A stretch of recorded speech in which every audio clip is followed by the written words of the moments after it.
There is more to taking in this view than just some hot air. It's like sitting up there watching the world go by. Setup takes several crew and even a canine for pilot Joel Sturdivant.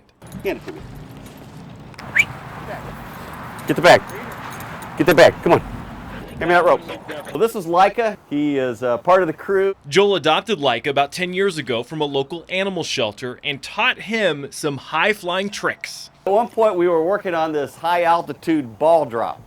And I got him up to about 400 or 500 feet where I dropped the ball, and he'd catch it almost every time. But it was a short-lived trick since Leica started following the balloon after each catch.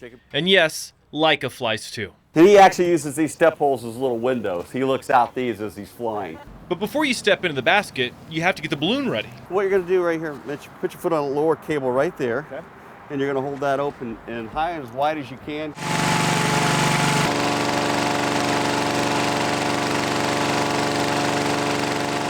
About 15 minutes later, and after checking the wind speed and direction,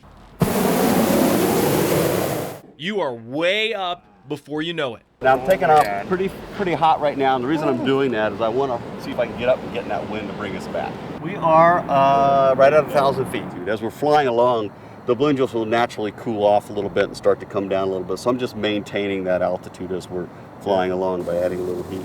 Joel's been flying the Remax balloon since 1981, and once again, he'll be competing against about 60 others in this weekend's Great Midwest Balloon Fest. We'll be dropping little markers like this. They'll have our competition number on them. They don't weigh very much. We'll do tossing these at the target. Whoever comes closest wins the race.